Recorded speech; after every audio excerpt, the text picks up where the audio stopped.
What if the voice that you're hearing in your head right now is actually the thing that is keeping you from reaching the blessing that you keep praying God to answer?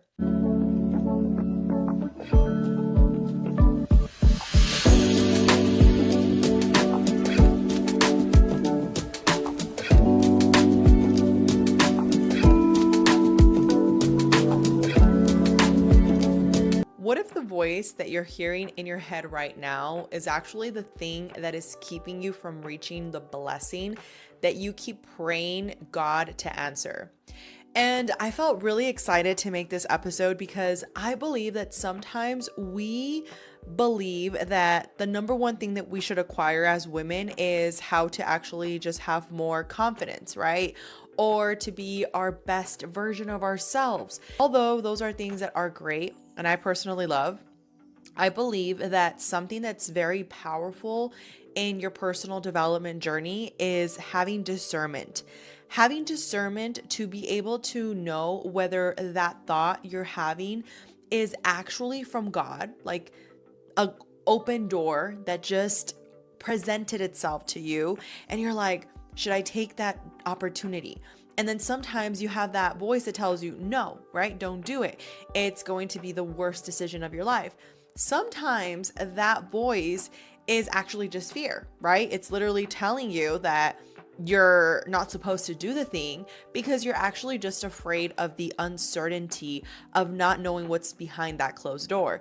But it's not necessarily that God is telling you not to do the thing. So I wanted to really break it down on some of the things that I use that help me understand whether that message is actually from God or if it's just like my own fear, my own limiting beliefs that are getting in the way of having a sound mind. And I want to start this conversation off by a little story.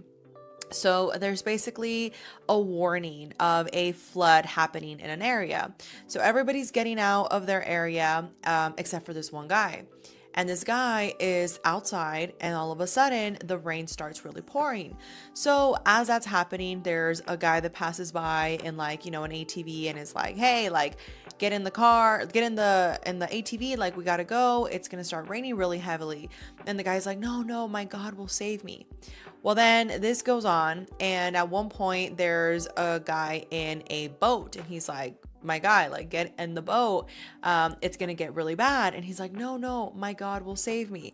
Then it gets to the point where it's like, now taking on half of his house. He's like standing on the roof and there's a helicopter that passes by. And literally the helicopter's like, hey, like, here's a ladder, get on the airplane or the helicopter. And he's like, no, my God will save me. Well, the guy kicks the bucket. And at that point, when he's in heaven, he asks God, like, my God, like, why didn't you save me?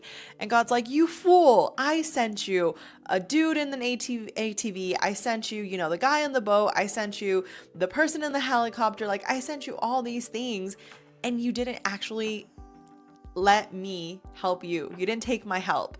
And I think this is so important for us in our journey because a lot of the times, especially if you have maybe like your own business or you're trying to start a business or you have like kids at home that you're also having to be a good leader for, and then you still have like your own stuff to worry about, right? Like your own personal mental health, your physical health, your spiritual health.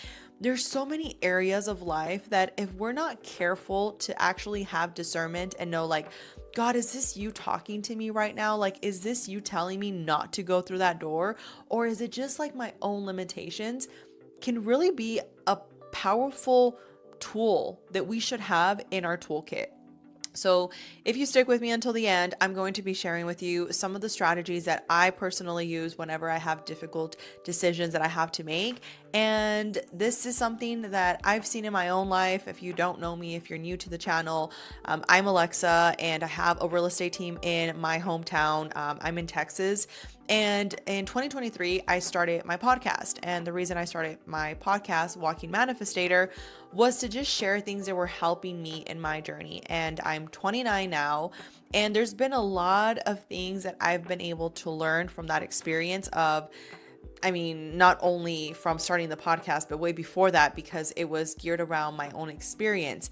I didn't grow up with a mom or a dad. I was raised with my grandparents in a little storage room.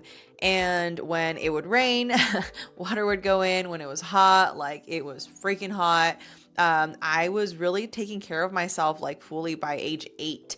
And I really had to grow up at a very young age. And a lot of the things that I used to believe were the reason why I couldn't succeed actually ended up being the very reason why I could succeed. And now at 29 years old, I own multiple properties. I have my dream car. I have investments accounts, stock accounts, different types of investment portfolios that I share with you from a place of not look at me, because if you compared success to somebody else's success, it's really easy to make yourself feel like I still have so much more to do. But when I share these things, I share them from two places. Number one, that you can do it too. Like anything that I talk to you about, I want it to be practical. I want it to be things that you can go and start implementing in your life.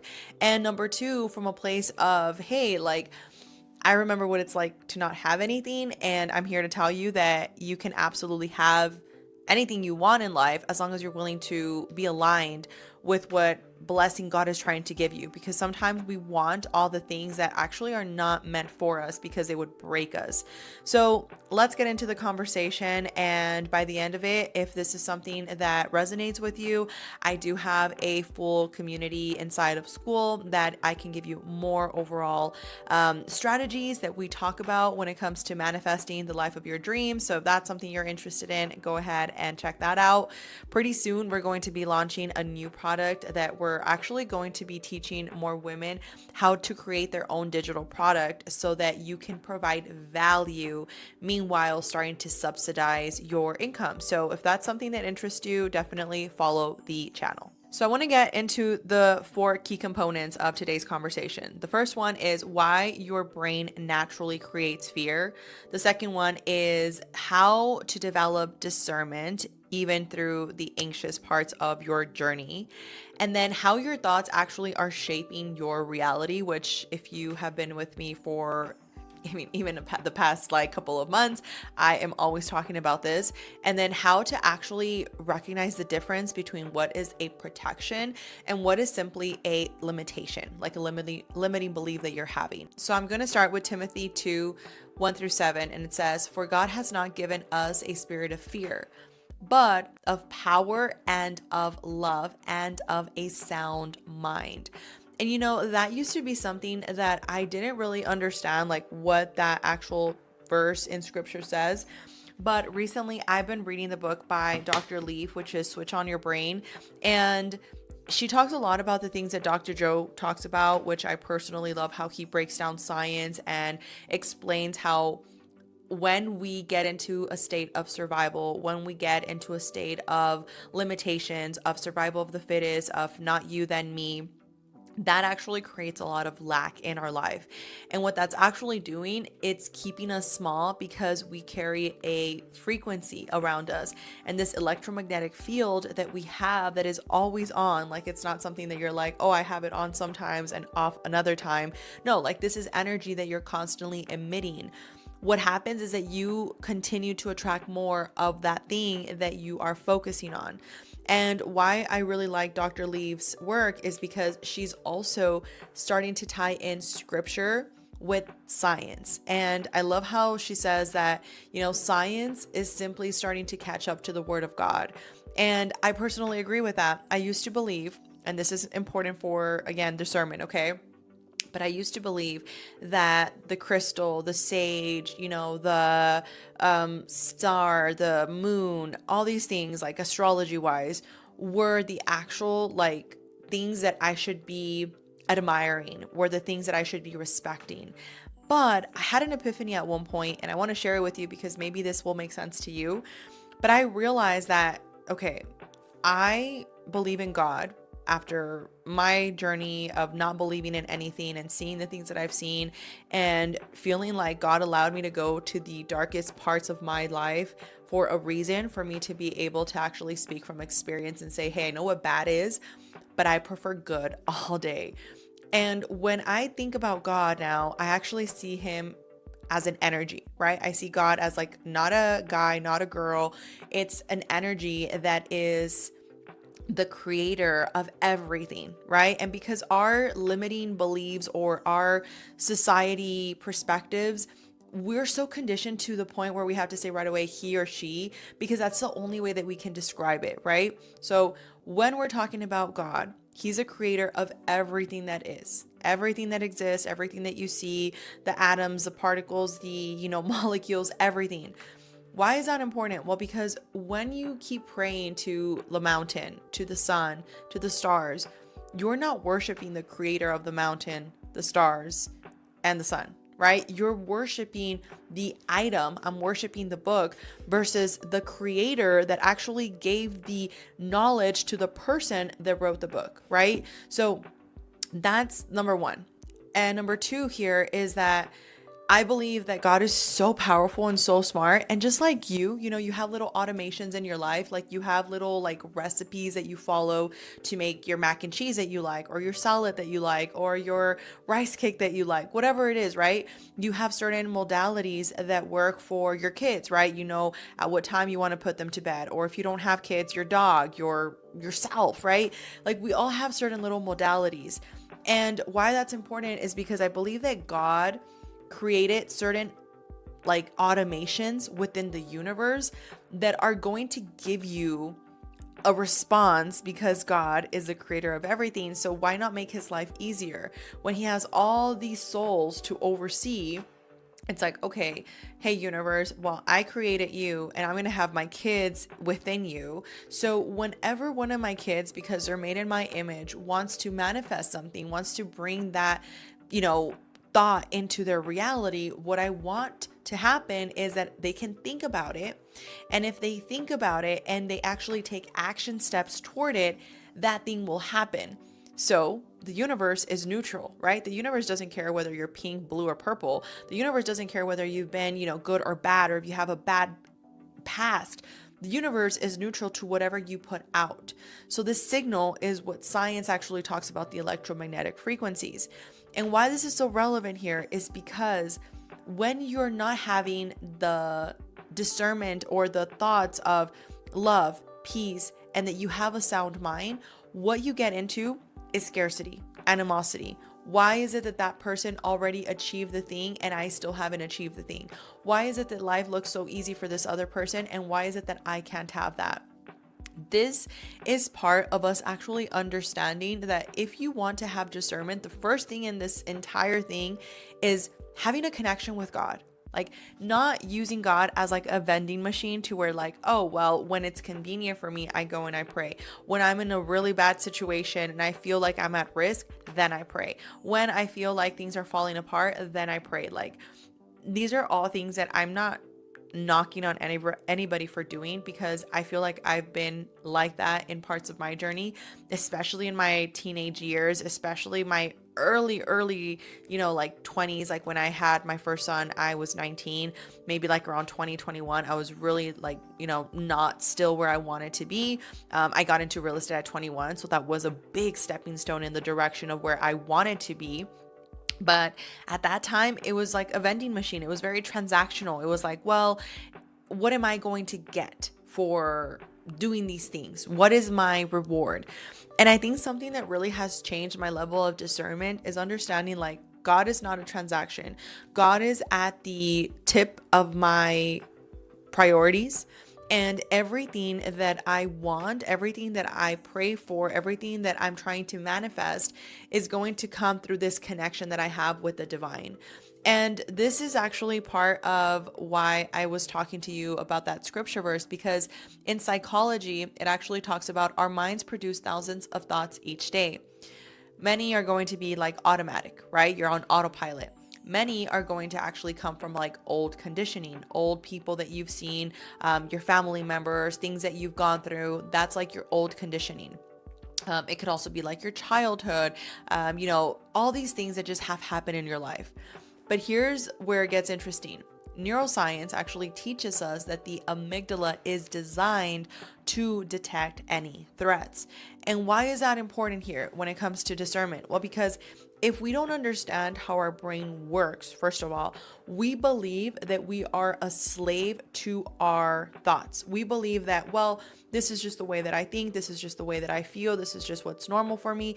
And back to the example that I was sharing about, the guy that, kicked the bucket, we don't take the opportunities when God is giving them to us. And because of our programming, because of our, life, we believe that everything is bad, that everybody's here to take advantage of us, that everybody's here to take something from us, that everybody's here to, in some way or form, compete with us. That is the energy that you're emitting. And in this whole thing that we're trying to create when it comes to discernment is understanding that, okay, first of all, regardless of what happens, I know that I'm okay. Regardless of what happens, I know that I have a relationship with God. Regardless of what happens, I know that even when something isn't happening the way that I want for it to happen, I know that that too will be good. And I think that that is like the foundation of discernment. Understanding that whatever is going to happen, whatever is going to come next, if you have a relationship with God, you will always be okay. And that's like the first thing that I wanted to really preface here, because if you're trying to really understand yourself and understand, like, God, if you have not given me the spirit of fear, and if you have given me the power of a sound mind, then I need to do more internal digging to understand, like, where is this belief coming from?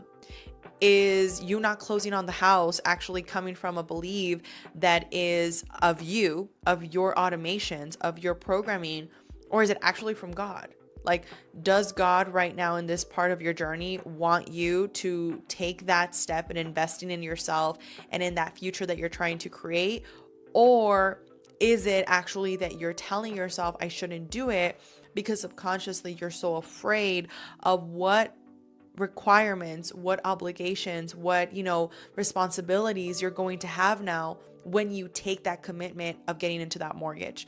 And I'm using real estate as an example because I see it with a lot of my clients a lot of the times. Like, they get really anxious right before, and then I remind them, like, hey, I just want to ask this question. Like, have you been able to pay your rent for the past couple of years? And like, yeah, like, I've never missed a payment. I'm like, then what's the difference here? Like, if the monthly payment is still something that you feel comfortable with, if the monthly payment is still something that is giving you in return a property that's going to eventually be yours, then the only thing that's really making you second guess this is your own fear of the uncertainty. The uncertainty of knowing now, oh my gosh, this is going to be my house. This is going to be something that I'm investing in for myself. So when we can understand this, this is going to change everything. Now, let's get into the regulation part of this, because discernment has a lot to do also with how regulated is your nervous system. You see, when I tell you, I want you to start a new job or a new business or a new career, and in that example, if you don't have more than enough money in your bank account right now, right, you're going to feel very anxious. You're going to feel like, well, what if I take that step? And what if everything fails? And my family's relying on me, and there's just so many things to worry about. It's a very different energy than me telling you, hey girl, let's put a game plan together. Like, what do you need to survive on for another year? Like, what would be your ideal goal? And if you say, you know what, if I could have like an extra $2,000, $10,000, whatever it is, because everybody's different, and that will make me feel safe, then that's our goal before you go into this stepping stone of completely leaving your job to start your own business. However, it's also equally important to do the work, because I see a lot of people where they're like, just get into a state of abundance and God's going to bless you and everything's going to work out. But if I put myself in the shoes of a parent, which is what God is to us, He's a creator of us, how would I react with my kid if my kid asked me, hey mom, I want to take your car for a drive? But my kid doesn't have a license. My kid is not even of age. My kid has never taken lessons. Like, why in God's green earth would I give you the keys to my car? Like, no, I would not, my guy. You're not going to drive my car. Same thing happens with our blessings. we're asking God for something bigger, such a tall order, that God's looking at us like, sweetheart, have you worked on yourself? Like, are you ready for that marriage? Are you ready for that new job that you are telling me that you should get? But are you really at the capacity to receive that job? Are you really servicing your clients at the highest level, or are you just in it to make more money? Because when you're in it to make more money versus the energy you put in when you're actually in it because you want to service people, very different energies. And I've seen it in my real estate business. Like, I have been able to manifest, over 7 figures. And when I look at the things that have helped me, I realized that it was at the times where I've been the most of service to my clients. And that's why now, again, like I shared earlier, I'm so passionate about Walking Manifestator, because I'm like, I want to continue to help more women in that journey. However, I know that in order for me to really continue to pour myself into this, at one point, I'm going to have to completely not leave my real estate business, because I have agents and I want to continue to grow that as like a source of my income. But at one point, I'm going to have to make the decision to no longer meet with clients, because now I fully have to invest in this other part of my business, which would be Walking Manifestator. So I want you to ask yourself, what is the thing for you right now that you're praying for discernment on, but you're not taking the actual time to see where your capacity to receive that blessing could grow, where your capacity to really expand your vessel to receive could be improved. And that is something that comes with, again, doing internal work, seeing what are the blocks that you have that maybe you're not looking at, that are actually keeping you stuck and are the reason why you keep saying, I can't do it. But it's not that you can't do it. It's that you're putting a limitation on yourself and you're telling yourself you can't do it. And you're blaming God and saying like, well, God, if he really wanted to, it would work out. Everything would be fine. And God's like, I sent you the boat. I sent you the car. I sent you the plane, and you're not taking the steps. Now, the last point I want to get into is that the story you constantly believe becomes a life that you live. And on Proverbs 23:7, it says, as he thinks in his heart, so is he.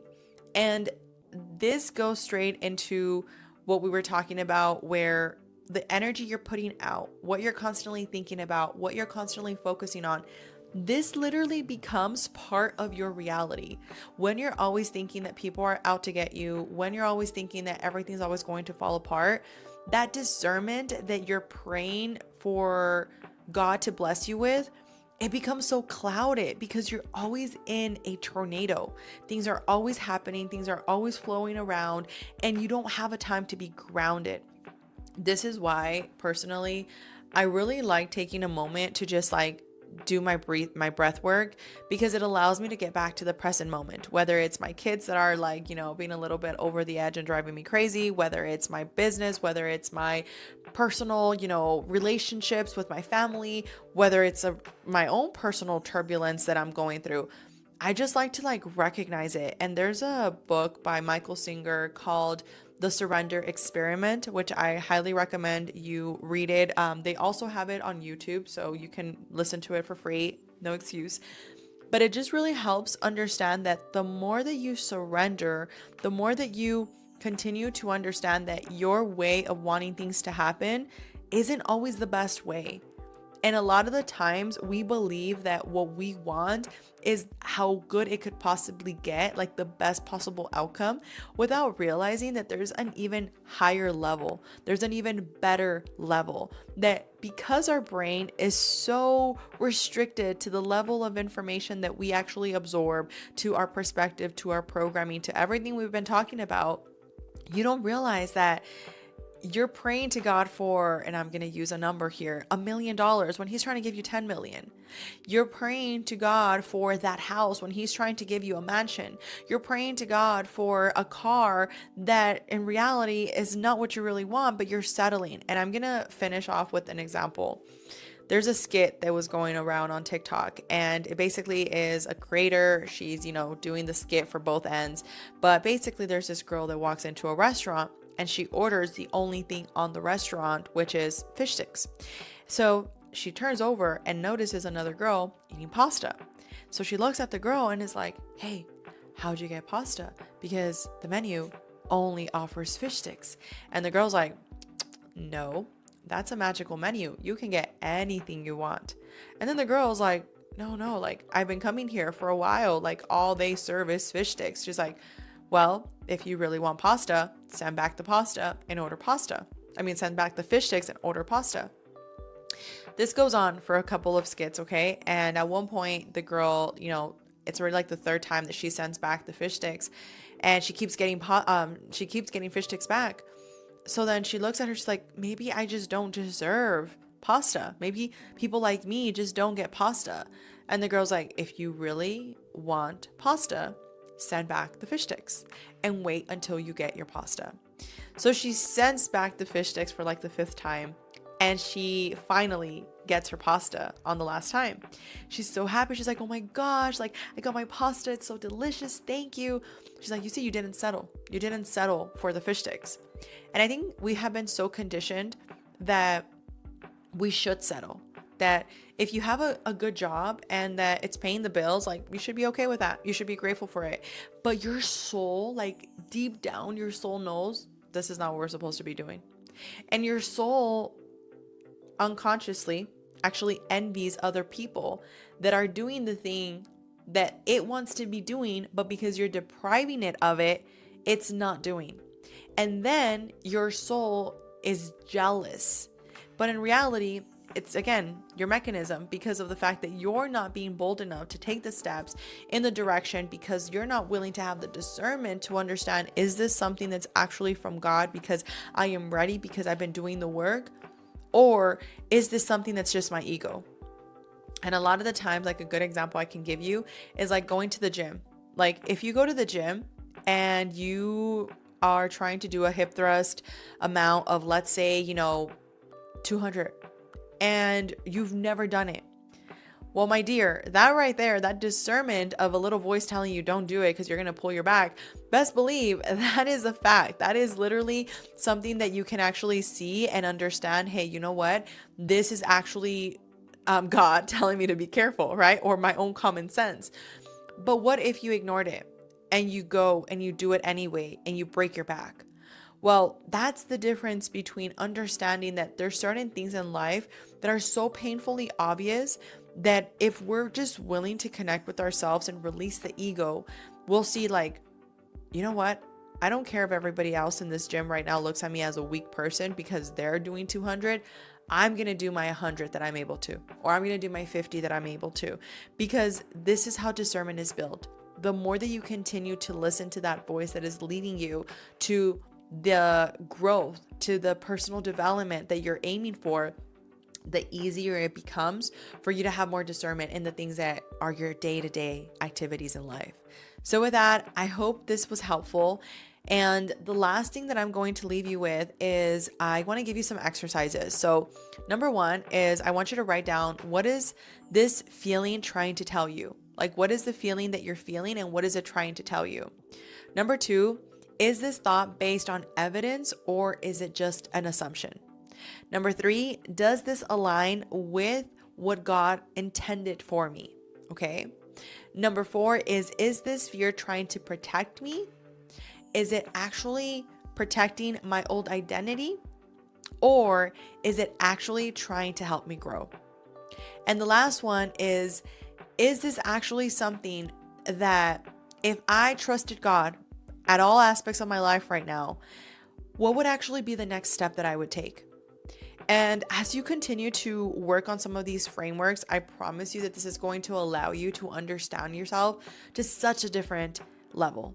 So thank you so much for hanging out with me. I hope this conversation was helpful, and I will be, again, linking everything. We have a workbook down below that I'll link for you guys so that hopefully this also helps you in your journey. And if nobody has told you, remember that you are absolutely capable of manifesting anything you want. Remember that you are loved, you are worthy, and I will talk to you on the next one.